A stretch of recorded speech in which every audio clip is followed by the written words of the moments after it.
What's up, O? Uh, what's up, Lawrence, man? That's kind of a loaded statement there, right? Honored the way you deserve. That could go one or two ways, right? So maybe I really don't want to be honored the exact way I deserve. Yeah, But but you know how we mean man, that. You I know, tell you what, Lawrence, listening to that, what a fun year we had. And Chicago Bears really took us on a ride, man. The team did, a young team with a young coach that when you first started winning, you're like, a lot of this is luck. But as the year went on and you studied the film and went into that game thinking they can beat the Rams, right? And they can actually make a run at this thing, a young team that turned into a good football team, learn how to win football games, and a quarterback that's on the rise. That was a fun ride. And obviously working with Pat Manley, my teammate since 1998, and Mully, man. I mean, it was fun working with you guys. It's just been a really good year. Well, I mean, you took us right to the corner. He does it. He doesn't even Yeah, need to man. be. I know where I am. And when I show up, when in Rome, you do. You know what you're supposed to do. So how have those feelings evolved over the course of the week, man? Like I was pissed. I was pissed and down for a couple of days because not only did we know they could beat the Rams and they almost did. You could argue they should have. I had come to the realization, man, they could beat anybody. You know, I know Seattle's tough, but at that point, so how has it evolved for you as the week has gone on? Oh. I thought they could beat the Rams. I didn't know if they could beat Seattle. In Seattle, I think Seattle's a really good football team when you watch them now. The Rams do have a better chance. It's the third time they're seeing them. McVay's a good football coach, and they have the best quarterback left in the playoffs. But and a guy who's a veteran, who certain situations don't overwhelm him, as we learned. But I really thought they were going to win that football game. I thought we were going to be preparing for the Seattle Seahawks this week. So, like you, Speaks, a little pissed off that they lost that football game, especially late, how they lost in OT and the play they made to get to OT. And it was just Chicago Bears. Do you guys remember the quarterback sneak that Caleb Williams got 3 yards on, and he walked and stared at the crowd? And I was 100% sure we were winning that football game at that moment. And then the interception obviously happened, and Stafford took him down the field and hits Puka Nacua late to get them in field goal range, and the guy hits that field goal. So it really did suck to lose that football game. I've watched a lot of football games with you, and so I have an idea of how it is that you watch stuff. But I've liked this year's version of Olin Kreutz because the alum in you has come out, and you've been having a lot more fun with it. So walk me through what it was like when you start seeing Caleb back up 20 yards as he's getting ready to drop that pass to Cole Kmet. Well, what's going through your mind as the play goes on? I just, first, the left side got beat, right? You're worried about that side the whole game, and Verse gets free, and McFadden's guy, and it's just pressure in Caleb's face. But if anything Caleb has taught us this year is it's not over until it's over, right? And he threw it up. And I want to say I was surprised, but then I wasn't, right? And the guy threw it. I think all the stats come out nowadays. And I think he threw it from the 40, and he started dropping from the 14. And it's just crazy, man. And you're screaming and yelling. Your house is screaming and yelling. And everyone's going nuts into Kreutz's house and enjoying that throw. And parts of me was like, the game is over when he started backing up. And parts of me is like, you better keep watching, because this guy is showing you time in and time again that if he has the ball in his hands, he can attack any part of the football field, and he can complete any pass that he needs to complete. Olin, I'm sure you've been on the field a million times when a well-intentioned teammate missed an assignment, whether they were hurt or they were gassed or they were dinged up or concussed, whatever it was. So how, what's your thought process been for the DJ Moore conversation as it's gone on and on and on all week long? Yeah, it has gone on, and I'm a football guy, as you guys know, so I'll go through the whole game and always tell you it's not just one play that loses you a football game, but that was a critical play. I watched the film over and over again. I sent a few films to guys with DJ Moore getting hit on that sideline, his head whipping back, hitting the sideline, and the next time them tackling him, dumping him right on his head. So I know that he was injured. I got a stinger in the Seahawks game in the divisional round, almost on the same sideline, hitting my head. The thing is, like, concrete over there, that's not where the field is warm. So obviously DJ is fighting through a lot of stuff. I think Ryan Poles told you that pretty much, right? And some things you can't say. Some reasons why DJ, you haven't heard from DJ. He can't come out and say, I was hurt, but I was playing, right? That puts the team in a bad spot. So he's still being a team player, even when he's not being a team player. That's why nobody wants to say it, but that's why you haven't heard from him. He can't say that. The team can't have him say that. It puts them in jeopardy, right? The doctors and everyone who works for the Chicago Bears. Now everyone's questioning the whole building. Why would you put him back on the field? I tell you right now, guys, you ain't keeping me out of that game, right? You ain't going to tell me I can't be on that field. I told you guys I played with a list, Frank, in the 2010 NFC Championship game, and I just played. And they told me before I went out, Olin, your foot could collapse on you. I don't care. I don't care. I'm going out there, but I ain't going to say that while I'm playing. I ain't going to say that after the game. I ain't going to even say that when I'm still in a uniform. I'm not putting everybody's job in jeopardy over there at Haugh. So credit to DJ Moore. Right, credit to DJ Moore. If he's supposed to flatten that route, he damn well should. I'm sure he should anyway, right? It doesn't matter. Nobody cares. Nobody cares when you're hurt. Nobody cares about that stuff. Caleb, don't throw it over the middle of the field on second down, right? All these things are true. All those things are true, right? It's second down. We're 8 to 10 yards away from field goal range. It's not there. Check it down to one guy in the flat. Let's move on, right? So there's a lot that goes into what we're talking about. There's a reason why you could talk about it over and over again, because the answer nobody can say, but I just told you what it was. Wow, that's really important context to think about, and I love you saying he's being a team player even now by not talking about it, not throwing the team under the bus. That makes all the sense in the world. Does your gut expect to see him back here? I know the contract is complicated. Do you expect to see him back here as part of Ben Johnson's offense next year? I do. I think they have too many questions in that wide receiver room. I think that you see potential out of Luther Burden, but you also see him line up wrong and run the wrong routes and things that you have to worry about with a young wide receiver. And Rome Odunze had injuries and some drop problems at the end of the year, and he was trying to fight through stuff himself. So credit to him, too. And look, man, that's just the story when you get late in the playoffs, right? Everyone's fighting through something, man. The season gets long. These guys are hitting each other, but I think DJ Moore's leadership in that room at the end of the day, when Ben Johnson and Ryan Poles meet and they talk about the wide receiver room and what they need there and how they need to develop those guys. You see Randall L. already getting interviews as an offense coordinator. They need leadership in that wide receiver room. They need a guy who lines up. They need a guy who plays hurt. They need a guy who fights for tough yards. They need a guy for the young guys to look at and say, man, that's a pro. That's a guy who shows up every day. And listen, all you got to do is listen to the way Ryan Poles talks. He's not taking it off the table. Someone comes and blows you away for DJ Moore, sure. Yeah, if you want to give us draft picks for this wide receiver, then yeah, we'll do that. But I don't know about you guys, but if I'm going to go with just Luther Burden and Rome Odunze there at the wide receiver position, I think we lose a lot if we lose DJ Moore. Oh, I was thinking about your career in the context of Championship Sunday. You've gone through losing a quarterback in a season where your team is in the playoffs. You've lost one in a playoff game. Actually lost two in a playoff game. So if you're the Broncos, how are you discussing the move to Jarrett Stidham, and how do you keep everything together if you're Sean Payton and the Broncos after losing your guy on the second to last play? Tough, man. And also remember, they lost their starting center. They lost their backup center, and my guy Sam Mustipher finished the game, right? So they're on their third center. They go into this week. They still don't know who's going to be starting there at center with their backup quarterback, Stidham. So they in that middle of the field there, two very important, as we talk about a lot, processing information positions. How do you do it? How do you overcome it? Sean Payton, right? Sean Payton, as good as it gets, man. That guy is so good at calling plays. I got blessed to play for him for half a year, and just really good football coach. Puts guys in the right spot to make plays. Finds a way, like you talk here, Ben Johnson and Dennis Allen talk about designing, like predicting how to win the football game. This is how we win a football game. For example, when they talked about they kept, I think it was the Lions out of the end zone. When they had the red zone defense, we knew they would move the ball. Had to keep them out of the red zone, but we had to score more points on offense. Sean Payton is like that over there. They got a good defense. Denver is a really hard place to play, man. I've been there. You're like gasping for air half the damn time you're on the field.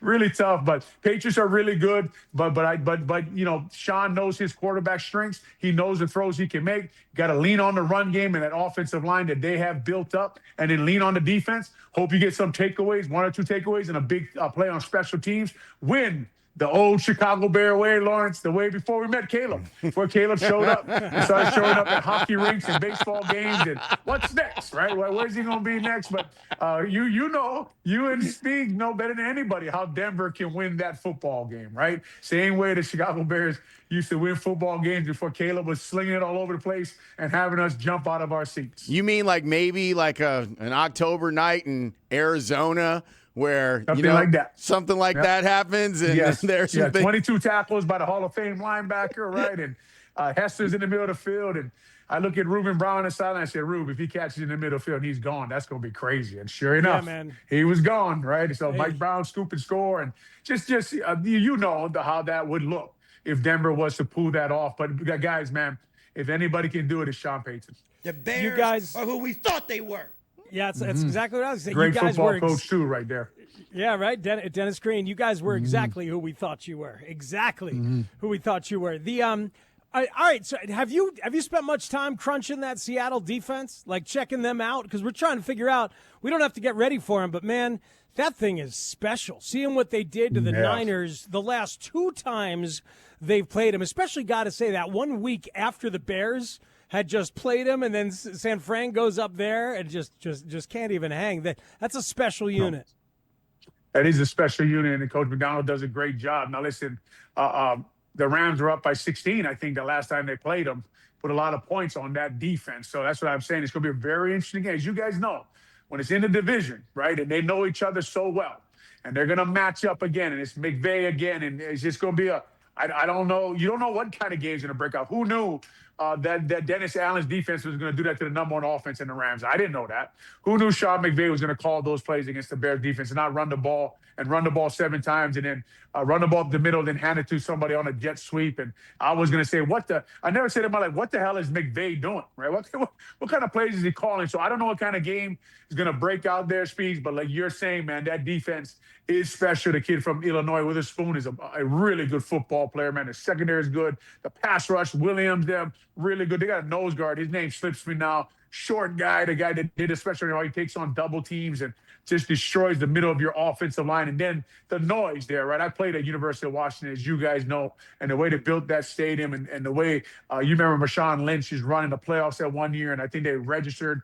on the earthquake scale. And it's just this place, a crazy place to play. So, a fun game, man. Fun game about to watch. McVay and his number 1 offense versus what is probably the number 1 defense, and watch them go at it.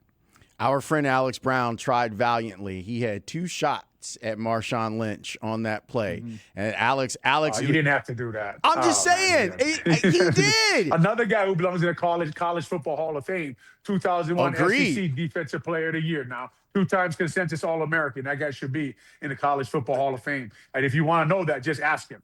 It's true, but he should be.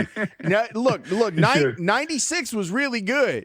13 was a problem. Like, yes, he was. You turn on that tape of Alex at Florida, and it was a wrap. And you can ask all the old Tennessee quarterbacks about what Alex was doing back in the day. So yes, I'm with you on that. Speaking of old quarterbacks, Phillip Rivers is getting head coaching interviews. And look, you've been helping out with high. If he came out and won his first year and actually developed, it didn't take him a while to learn how to be a coach, what it took to put a game plan together every day, what it takes to stand in front of a room. Like guys like Lovie Smith, he had our schedule planned out from the first day of camp all the way through Super Bowl every year, even if we made the playoffs or not, right? He had every day planned out. So that's the kind of work these kind of coaches put in. I a ton of respect. I had my friend Kaika Molloy just got the D-line job at Penn State, and he was in town, and I had a few beers with him yesterday, and we were just talking about his career path and how much work he has to put in and how much they love football and all the things they got to do. So coaching is not an easy job, but I wouldn't be shocked if Phillip, a guy who loves the game and loves doing it, I wouldn't be shocked if he could do it. I would be shocked if he did win in his first 2 or 3 years. Was that helpful to have the entire calendar mapped out by Lovie when you walked in there, knowing that your whole year was sort of mapped out as an option? or the way What they do he it? had it mapped out. We never got to see it, but he did. He knew exactly what we were going to do Got all you. the way through, and he just stuck to it, man. And no one was more consistent than Yeah. Lovie Smith. It was kind of the secret to the things he did and why he won so much, that he stuck to what he believed in, and you weren't going to get him off of it. The other, I'm sorry, Lawrence. The other coaching story is Matt Nagy maybe not getting a head coaching opportunity, but also kind of being soft fired out the door in Kansas City. Like, thanks for everything, and it's time to move on. Can somebody learn leadership? Like Matt, the last couple years here were a mess. You know what I mean? Like, and he got swayed. He admits it himself. He got swayed by players, swayed by the leadership council. And got swayed away from who he wanted to be. I don't know if that's something you can learn or not as a coach. What do you think? Really interesting question, man. I think some guys probably can, as they go through their career, learn how to lead, learn how much information you should listen to and how much you shouldn't listen to. Like I always ask the kids in my gyms questions, but I'm not listening to them, right? I let them talk, but I don't really take what they say very seriously, right? So it's just kind of like players, right? Like you ask them, but I've had to learn that sometimes they are right, which is shocking for me, right? But for him, he has to learn that they're not always right, right? And you have to always be the leader. And could he learn that and go back under Andy Reid and realize what his mistakes were? But really, like you're talking about, just an interesting story how Kansas City has moved on from him, thanked him on Twitter, brought Bieniemy back. We're going to miss Coach Bieniemy. Thought he did a great job with them running backs. I want to give him a quick shout out with the job he did here for the Chicago Bears. But that speaks, I'm sure there are examples of guys who have learned how to lead, came back for their second act and done a good job. We'll see. It's just like, I'm sure that doesn't help Coach Nagy's chances that the Chiefs have moved on for him. But his first couple of years here, he did make the playoffs twice, and he did have a good first year. But that I wouldn't know. I wasn't in the building with him, and that's just a very interesting story for me as it develops. One more thing for you, Ben Johnson has kind of said to everyone this week, look, it's a different team. There's no momentum that carries over from one season to the next. We have to continue to improve on who it is that we are. You've gone through this multiple times in your career. Walk us through what he means by that, what he means by you can't just say that because we were good this year that we're automatically going to be good next year. Especially here, right? Especially here in Chicago. You guys know, man, the lights are bright here in Chicago, and that's why it's great to play here, right? There's a lot of pressure here. A lot of people are paying attention, but also you become an instant star. And I'll give you an example. We just talked about Coach Matt Nagy.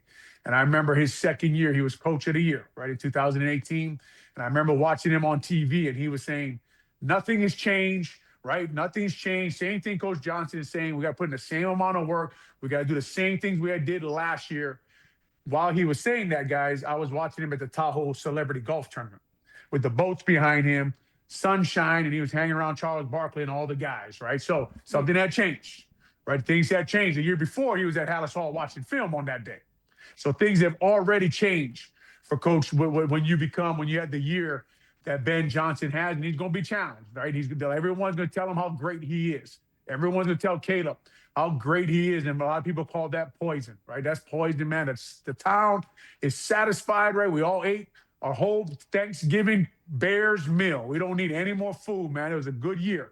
Even though they didn't move on, even though they didn't win the Super Bowl, everywhere they go is going to be a pat on the back and a shake in your hand, and you're going to be at the Blackhawks game, and they're going to be chanting your name and cheering for you, and Green Bay sucks chants is going to be going on everywhere. And guess what? That'll take away from your work. That'll take away from your edge, and that'll take away from the thing that pisses you off that makes you good that year. Because somewhere right now, the Packers are working already. Micah Parsons is doing rehab today. He's doing rehab today to get back for that game next year. Tucker Kraft is doing rehab today to get back for the game next year. Elton Jenkins is doing rehab today. Devontae White is doing rehab today. You have to remind yourself of that. You have to remind that guys are working, that guys are pissed off. You got to look at the Minnesota Vikings last year. Look what happened to them this year. They won all those close games, took a huge step back. Now they lost their quarterback, and that's a different story. But you have to remind yourself that there are people that are pissed off. They lost those football games to you, and they want your head, and they want to come after Ben Johnson, and they re-sign LaFleur, and maybe they'll sign Al Harris, and everything's going to be coming after the Bears. Can they stay kings of the North? Olin, as always, man, whenever you're done talking with us, I'm like, yeah, let's go play. Let's go do radio. One of the two. Let's go get our work done and let's go play. Do it, man. Yeah, let's go do it. I don't know what us 3 old guys would play, but whatever you want. Well, let's go bowling. The 2 center formation would be interesting. There you we know go, what I'm saying? man. Well, hopefully the Bears don't go back to the 2 tight ends over counter on 3rd and 1. I didn't like that very much, but we'll go over that next year at some point. Olin, you're the absolute best, sir. We'll talk to you soon.